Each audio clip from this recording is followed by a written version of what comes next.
السلام علیکم ناظرین، ایک رات مصر کے بادشاہ فرعون نے ایک خواب دیکھا کہ شام کی طرف سے ایک آگ آئی اور اس آگ نے تمام قبطیوں کے گھروں کو جلا ڈالا، جبکہ بنی اسرائیل اس آگ سے محفوظ رہے۔ دہشت کے عالم میں بیدار ہونے کے بعد فرعون نے تمام کہنوں اور نجومیوں کو جمع کر کے اپنا خواب بیان کیا۔ نجومیوں نے اسے بتایا کہ بنی اسرائیل میں ایک ایسا بچہ پیدا ہوگا جو فرعون کی بادشاہت کو ختم کرے گا۔ ناظرین، وہ بچہ کون تھا اور اس نے فرعون کی بادشاہت کا خاتمہ کر کے مصر کی تاریخ کو کیسے بدل ڈالا؟ اس ویڈیو میں ہم فرعون کے اس خواب اور اس پراسرار بچے کے متعلق جانیں گے۔ ناظرین، فرعون خدائی کا دعوے دار اور بڑا ظالم اور جابر بادشاہ تھا۔ اس نے بنی اسرائیل کو اپنا غلام بنا رکھا تھا، حالانکہ وہ حضرت یوسف علیہ السلام کے زمانے سے وہاں رہا کرتے تھے۔ حضرت یوسف علیہ السلام نے اپنے والد حضرت یعقوب علیہ السلام اور اپنے بھائیوں کے لیے زمین کا ایک حصہ اس وقت کے فرعون بادشاہ ریان بن ولید سے حاصل کیا تھا۔ حضرت یعقوب علیہ السلام کی یہی نسل بنی اسرائیل کہلائی جو مصر میں خوب پھلی پھولی۔ یہ لوگ حضرت یعقوب علیہ السلام کے دین کے پیروکار تھے، لہٰذا اس وقت اللہ رب العزت کے نزدیک یہ سب سے بہترین جماعت تھی۔ انہوں نے فرعون کو سجدہ کرنے اور اسے اپنا رب ماننے سے انکار کر دیا۔ اسی وجہ سے بادشاہ اور اس کے حواری ان پر ظلم و ستم کے پہاڑ ڈھاتے اور ان سے گھٹیا کام کرواتے تھے۔ فرعون نے جب اپنا خواب نجومیوں کو بتایا تو انہوں نے اس کی تعبیر یہ بتائی کہ بنی اسرائیل میں ایک بچہ پیدا ہوگا اور اس کے ہاتھوں اہل مصر کی ہلاکت ہوگی۔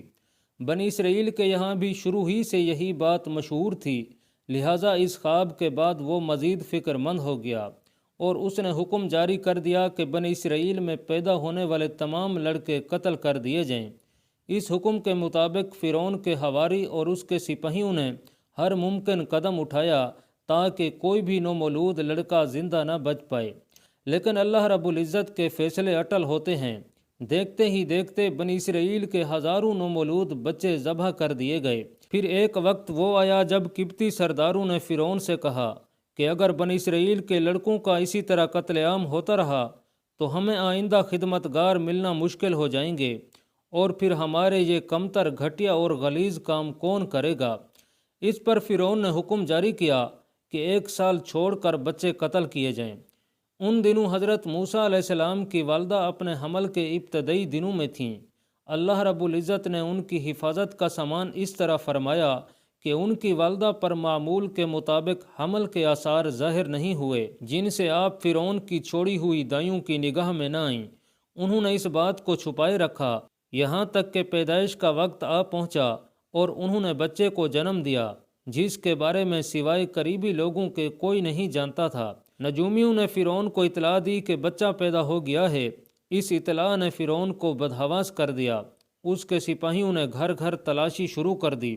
ناظرین، حضرت موسیٰ علیہ السلام کے بھائی حضرت ہارون علیہ السلام ساحل امان میں پیدا ہوئے تھے، جبکہ حضرت موسیٰ علیہ السلام قتل والے سال پیدا ہوئے تھے۔ حضرت موسیٰ کے والدین سخت پریشان تھے۔ 3 مہینے تک انہوں نے حضرت موسیٰ علیہ السلام کو چھپا کر رکھا، لیکن زیادہ عرصہ تک بچے کو شاہی جاسوسوں کی نظروں سے چھپا کر رکھنا ممکن نہ تھا۔ پھر بھی وہ اپنی پوری کوشش کرتی رہیں، یہاں تک کہ ان کے پاس اللہ رب العزت کا حکم آ گیا۔ یہ حکم اللہ رب العزت نے ان کے دل میں ڈالا تھا۔ حضرت موسیٰ علیہ السلام کی والدہ کے دل میں خیال آیا کہ تابوت کی طرح ایک صندوق بنایا جائے اور اس بچے کو اس تابوت میں رکھ کر دریائے نیل کے بہاؤ پر چھوڑ دیا جائے۔ حضرت موسیٰ علیہ السلام کی ماں نے اللہ رب العزت کے حکم کے مطابق بچے کو صندوق میں رکھا اور دریا میں چھوڑ دیا۔ ساتھ ہی حضرت موسیٰ علیہ السلام کی بہن سے فرمایا کہ تم اس کے پیچھے پیچھے چلتی جاؤ۔ لہٰذا وہ دریائے نیل کی موجوں میں چلے اور ان کی بہن کنارے کنارے چلی، اپنے بھائی کی نگرانی کرتی جا رہی تھیں کہ دریا میں ڈالنے کے بعد وہ کہاں جاتے ہیں۔ سبحان اللہ! ذرا تصور کیجئے ناظرین کہ اس وقت کیا منظر ہوگا جب اپنے وقت کے برگزیدہ ترین انسان کی اللہ رب العزت اس انداز سے حفاظت کر رہے تھے۔ ناظرین، صندوق بہتا ہوا محل کے تالاب میں پہنچ گیا۔ وہاں فرعون کی بیوی ملکہ اور خادمائیں لطف اندوز ہو رہی تھیں کہ صندوق پر ملکہ کی نظر پڑی۔ اس نے کنیزوں کو حکم دیا کہ صندوق کو تالاب سے نکال لاؤ۔ جب صندوق کھولا گیا تو اس میں ایک حسین اور تندرست بچہ آرام سے لیٹا ہوا انگوٹھا چوس رہا تھا۔ ملکہ بہت خوش ہوئی، اس کی آنکھوں میں ممتا اتر آئی۔ اس نے شفقت و محبت سے بچے کو گود میں لے لیا۔ ملکہ نے سوچا اس بچے کو بیٹا بنا کر پالنا چاہیے۔ محل میں کسی نے خدشہ ظاہر کیا کہ یہ بچہ بادشاہ کی سلطنت کو ختم کرنے کا سبب بھی بن سکتا ہے۔ فرعون کے دل میں بھی یہ خیال آیا کہ کہیں یہ بچہ بنی اسرائیل کا وہ لڑکا نہ ہو جس کے بارے میں نجومیوں نے پیشین گوئی کی تھی۔ لیکن فرعون کی بیوی نے کہا یہ بھی تو ہو سکتا ہے کہ یہ بچہ ہماری آنکھوں کی ٹھنڈک بنے یا ہم اس کو اپنا بیٹا بنا لیں۔ اس پر فرعون نے کہا یہ صرف تیری آنکھوں کی ٹھنڈک ہے، میری نہیں۔ میں نہیں چاہتا کہ بنی اسرائیل کا کوئی بچہ میری نگرانی میں پلے، لہٰذا یہ صرف تیری ہی آنکھوں کی ٹھنڈک ہے۔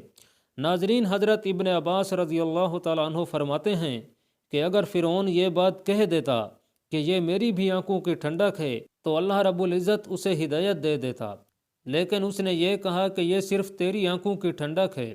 ملکہ نے اس بچے کا نام موسیٰ رکھا، جس کے معنی ہیں وہ شخص جو پانی سے نکالا گیا ہو۔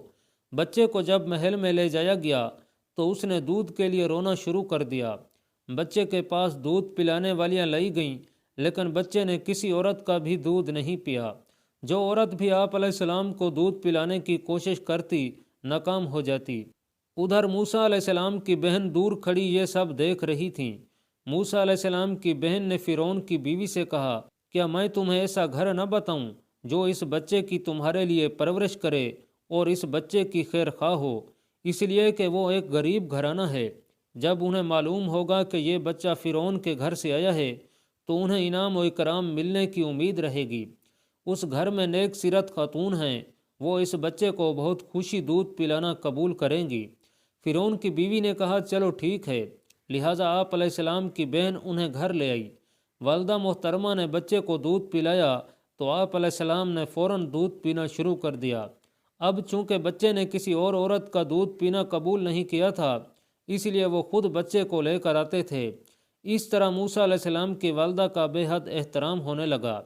ناظرین، اس طرح حضرت موسیٰ علیہ السلام شاہی محل میں پرورش پا کر جوان ہو گئے اور پورے توانا ہو گئے، لہٰذا اللہ رب العزت نے آپ علیہ السلام کو نبوت کے منصب پر فائز کیا۔ آپ علیہ السلام نے بنی اسرائیل کو فرعون سے آزادی دلائی اور مصر سے نکل گئے۔ فرعون بنی اسرائیل کو ختم کرنے کے لیے لشکر لے کر روانہ ہوا۔ جب بنی اسرائیل بحر احمر کے قریب پہنچے تو اللہ رب العزت نے ان کے لیے دریا کے بیچ سے راستہ کھول دیا۔ ناظرین، یہ وہی موقع تھا جب فرعون کا وہ خواب پورا ہونے والا تھا اور اس کی بادشاہت اور اس کے لو لشکر تباہ و برباد ہونے والے تھے۔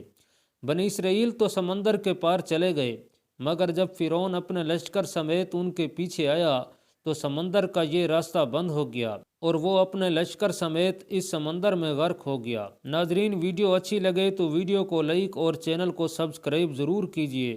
اللہ پاک کمی بیشی معاف فرمائے اور اللہ ہم سب کا حامی و ناصر ہو، آمین۔